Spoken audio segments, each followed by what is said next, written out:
Hello, welcome back to another new video. Welcome to English video.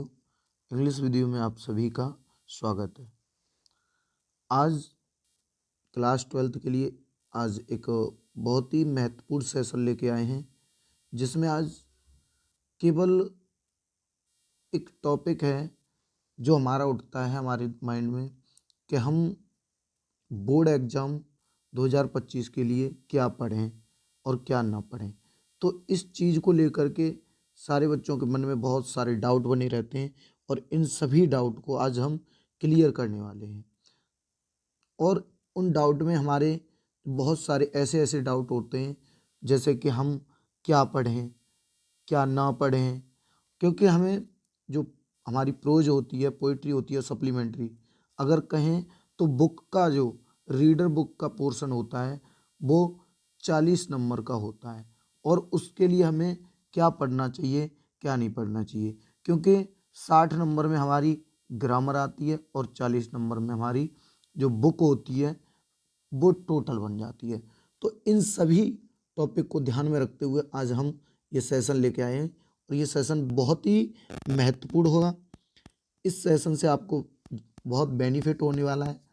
तो इस session को चलिए स्टार्ट करते हैं बिना देरी किए हुए। आप इस सेशन को बड़े ध्यान से लगन पूर्वक देखिए और पूरा सेशन देखना पड़ेगा। बीच में अगर स्किप किए तो कुछ महत्वपूर्ण बातें हैं वो आपकी छूट जाएंगी। चलिए बिना देरी किए हुए स्टार्ट करते हैं। और यदि आप इस YouTube चैनल पर नए विजिट कर रहे हैं तो इस चैनल को सब्सक्राइब कीजिए, बेल आइकन प्रेस कीजिए। चलिए आगे स्टार्ट करते हैं। तो हमारा हर एक बच्चे के मन में एक डाउट बना रहता है, जो होता है सबसे पहला डाउट है अब अंतिम समय में बुक से कौन से चैप्टर पढ़ें। तो आज इन सभी जो भी चैप्टर होंगे, अगर मैं कहूँ जो चैप्टर हैं, हर एक चैप्टर के बारे में आज हम बात करेंगे कि कौन सा चैप्टर पढ़ना है, कौन सा नहीं पढ़ना। क्योंकि चैप्टर तो बहुत सारे हैं हमारे पास, तो इन सभी चैप्टर में से क्या हम सारे के सारे पढ़ें? ऐसा तो हमें बिल्कुल नहीं है, क्योंकि हमारे जो एग्जाम में पूछे जाएं केवल हमें उन चैप्टर को पढ़ना है। दूसरा हमारा माइंड में एक टॉपिक आता है कि चैप्टर को पढ़ने का सही तरीका क्या है। तो मैं इस सही तरीके की अगर आपसे बात करूं तो चैप्टर को सही तरीके से अगर पढ़ा जाए तो आपको सबसे पहले पूरे चैप्टर की स्टोरी पता होनी चाहिए। जो भी चैप्टर है उस चैप्टर की कहानी के बारे में अगर आपको पता होगा तो क्वेश्चन बनाने में ज़्यादा आपको कठिनाई नहीं उठानी पड़ेगी। प्रत्येक क्वेश्चन को आप इजी वे में बना पाएंगे। और इजी वे में बनाने का तरीका यही होता है कि हमें वो पूरी कहानी उस चैप्टर की पता होनी चाहिए। अगर चैप्टर की कहानी पता होगी तो आप तुरंत क्वेश्चन को क्लिक करके पकड़ लोगे और वहाँ से आप उसका आंसर दे पाओगे। और इसके बाद अगर मैं इसी चैप्टर की बात करूं कि चैप्टर में सबसे पहले पढ़ें कैसे, तो प्रत्येक चैप्टर का पैराग्राफ वाइज अगर पढ़ेंगे आप, पैराग्राफ वाइज के पढ़ने से आपको ज़्यादा बेनिफिट होगा। आप सोचें कि बीच से पढ़ लिया, बीच से पढ़ने से कुछ आपका बेनिफिट नहीं होने वाला। तो आपको हमेशा ये बात याद रखनी है कि पैराग्राफ वाइज पढ़ना है। तो पूरी स्टोरी को एक बार हिंदी के रूप में ही पढ़ सकते हैं आप, क्योंकि आप अब इंग्लिश के रूप में तो नहीं पढ़ पाएंगे, इतने लेंदी चैप्टर हैं। तो आप केवल केवल हिंदी पढ़ सकते हैं। अगले उसके बाद हमारे दिमाग में एक और क्वेश्चन आपको ये क्लिक कर रहा होगा कि क्या सर आप जो हमें चैप्टर बताएंगे क्या उनको केवल पढ़ लें तो हमारा बेड़ा पार हो जाएगा? अब बेड़ा पार देखो, मैं जो चैप्टर बताने वाला हूँ आज, इन चैप्टर को आज आप केवल पढ़ लीजिए एग्जाम के पॉइंट ऑफ व्यू से। ये बहुत ही महत्वपूर्ण चैप्टर हैं जो कि हर बार परीक्षा में पूछे जाने वाले हैं। तो ये आपका भी जो कही जाने वाली बात है ये बिल्कुल सही होगी और सच साबित होगी। तो मैं जो चैप्टर आपको बताने वाला हूँ आज, उन चैप्टर्स को आज आपको पढ़ना है। और अगर ये आपने चैप्टर 100% रूप से अपना कंसंट्रेट करते हुए अगर पढ़ लिए तो वास्तविकता में आपको सफलता जरूर मिलेगी। उसके बाद अब आपके माइंड में बहुत सारे प्रश्नों में से एक प्रश्न सबसे महत्वपूर्ण ये होगा कि सर क्या अब इतनी जल्द याद कैसे करें हम। अब याद तो मैंने अभी आपसे क्या बोला, सबसे ऊपर एक टॉपिक पे मैंने बात की कि आपको पूरी स्टोरी पढ़नी है, याद करने का तो कोई मतलब ही नहीं है। चैप्टर की जो भी स्टोरी हो, जिस चैप्टर की जो कहानी हो, उस कहानी को पढ़ना है। और कहानी पढ़ने के बाद अब उससे रिलेटेड कोई भी क्वेश्चन आ जाए आपके सामने, उस क्वेश्चन को आप अपनी लैंग्वेज में यानी किताब की लैंग्वेज में बना पाओगे। तो आपको सबसे पहले ये याद रखना है कि याद कैसे करें। याद करने का तो कोई फंडा ही नहीं है, केवल आपको उस कहानी का सारांश पता होना चाहिए, वह कहानी पता होनी चाहिए। और यदि वह स्टोरी पता है आपको, तो आप उससे रिलेटेड कोई सा भी क्वेश्चन हो उसका आंसर दे पाएंगे। तो मैं ज़्यादा आपका टाइम वेस्ट नहीं करूँगा, सीधा आपको पॉइंट पे लेके जाऊँगा। तो मैं आपके लिए कौन से इंपॉर्टेंट चैप्टर लेके आया हूँ, उन सभी चैप्टर को बताने वाला हूँ। और क्वेश्चन की बात करूँ तो क्वेश्चन हम डेली बेस में डालते रहते हैं, और डेली बेस में हमने पहला चैप्टर द लास्ट लेसन का डाल दिया है, उसको आप पढ़ लेना एक बार। और ऐसे ही हर एक आने वाली वीडियो में डालते रहेंगे। चलिए अब देख लेते हैं हम कि हमारे जो महत्वपूर्ण चैप्टर हैं वो कौन से चैप्टर हैं, उन सभी चैप्टर्स को पढ़ लेते हैं। चलिए स्टार्ट करते हैं। कौन सा चैप्टर है पहला? अगर मैं प्रोज में बात करूं आपसे, प्रोज की अगर बात करें तो आपको सबसे पहले पहला चैप्टर पढ़ना है, जो कि वेरी मोस्ट इंपोर्टेंट चैप्टर है, the last lesson. The last lesson Alphonse Daudet के द्वारा लिखा गया चैप्टर है। दूसरा अगर मैं बात करूं आपसे, तो दूसरा लॉस्ट स्प्रिंग, ये भी आपसे पूछा जाता है। लॉस्ट स्प्रिंग जो कि अनीश जंग द्वारा लिखा गया है। तीसरा चैप्टर है डीप वाटर, और डीप वाटर विलियम डगलस द्वारा लिखा गया चैप्टर है। ये भी हमारा महत्वपूर्ण चैप्टर है।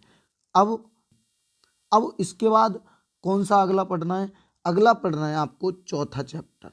अब आप कहेंगे कि सर क्या हमें सारे के सारे लगातार पढ़ने? नहीं, आपको ये 4 चैप्टर शुरू के पढ़ने हैं। उसके बाद अंतिम जो चैप्टर है आपका गोइंग प्लेस, इस चैप्टर को पढ़ना है, जो कि A.R. बर्टन द्वारा लिखा गया चैप्टर है। केवल आप इन 5 चैप्टर पर ज़्यादा कमांड बना लीजिए। एक इंडिगो चैप्टर है जो कि लुईस फिशर द्वारा लिखा गया है। हमें केवल कौन सा चैप्टर पढ़ना है? पहला पढ़ना है, दूसरा पढ़ना है, तीसरा पढ़ना है और चौथा पढ़ना है, और अंतिम चैप्टर। इन चैप्टर की कहानी को बड़े ध्यान से आपको पढ़ लेना है, और इनसे रिलेटेड फिर चाहे कोई सा भी क्वेश्चन बन जाए, वो क्वेश्चन आप सॉल्व कर पाएंगे। उसके बाद आगे आगे अगर मैं कहूँ, अब हमारे पास आगे पॉइंट आएगा कि पोइट्री में अब हम क्या पढ़ें। तो पोइट्री में केवल आपको इन 5 चैप्टर से केवल 3 चैप्टर पढ़ने हैं। अब वो 3 चैप्टर हैं कौन से?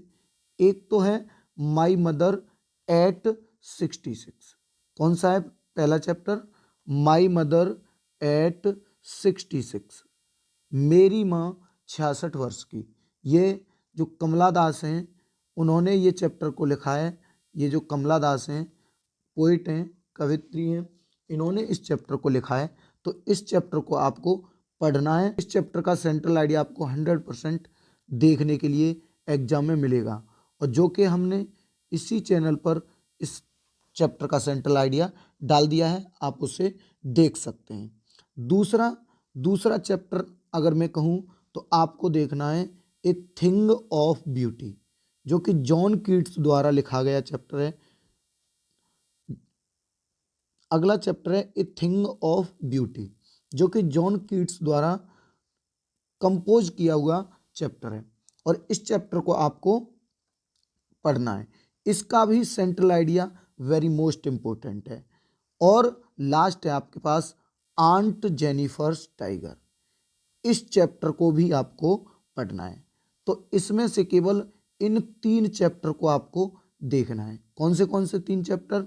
My mother eight 66, a thing of beauty और आंट जेनिफर्स टाइगर। इन 3 चैप्टर को आप देख लीजिए और ये 3 चैप्टर आपको जरूर परीक्षा में देखने के लिए मिलेंगे। अगर इन 3 चैप्टर को आपने कंप्लीट कर लिया, और मैं ज़्यादा नहीं कहूँगा, आप केवल इन 2, ये वाले 2, कौन से 2? My mother eight 66, a thing of beauty. In 2 chapter के सेंट्रल आइडिया 100% याद कर लेना। सेंट्रल आइडिया आपको जरूर देखने के लिए एग्जाम में मिलेगा इस वर्ष, तो इन 2 चैप्टर को आपको जरूर देख लेना है। अब अगला चैप्टर अगर मैं कहूँ विस्तार, जो सप्लीमेंट्री रीडर होता है, उसमें क्या पढ़ना है? उसमें आपको पढ़ना है, अगर पहला चैप्टर आपको नहीं पढ़ना, दूसरा चैप्टर है जो द टाइगर किंग, जो काल्की द्वारा लिखा गया है, ये आपको पढ़ना है। इस चैप्टर की टोटल जितनी भी समरी है वो सब पढ़ लेनी है आपको। दूसरा अगर मैं कहूँ journey to the end of the earth, Tishani Doshi द्वारा जो लिखा गया चैप्टर है, इस चैप्टर को आपको पढ़ना है और ये महत्वपूर्ण चैप्टर है। इसमें टोटल ज्योग्राफिकल बातें हुई हैं, तो ये चैप्टर आपको पढ़ लेना है। अगला जो इम्पोर्टेंट चैप्टर है हमारा the enemy. Very most important chapter है the enemy, Pearl S Buck द्वारा लिखा गया ये चैप्टर है, तो इसको भी हमें एक बार पढ़ना है। कौन सा? द टाइगर किंग पढ़ना है, journey to the end of the earth पढ़ना है, द एनेमी पढ़ना है, और अंतिम चैप्टर जो है वो पढ़ना है आपको memories of childhood. In chapter को आपको पढ़ लेना है। इनकी हिंदी अगर आपको कहीं भी मिले, बुक्स में मिल जाएगी देखने के लिए, बुक्स से आप पढ़ सकते हैं इसकी समरी।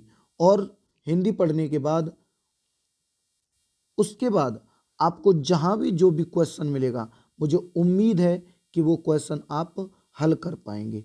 और हल करने का सीधा सा मतलब ये होता है कि अगर किसी क्वेश्चन में कोई भी बात कही गई है, तो उस क्वेश्चन की जब हमें कहानी पता होगी, तो उसे हम अपने दिमाग से भी बना के लिख सकते हैं।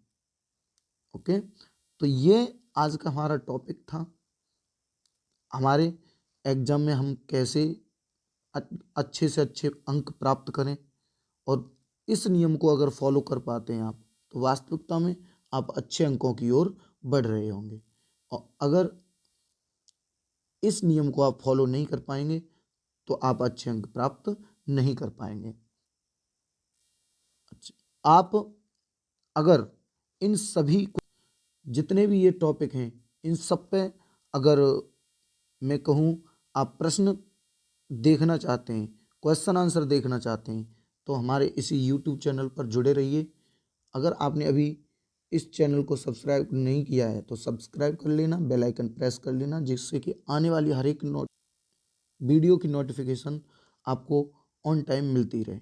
अब आप इस चैनल को सब्सक्राइब करने के लिए अगर सर्च करना चाहते हैं, तो आप सर्च बार में @ लगा के EWYBP लिख सकते हैं।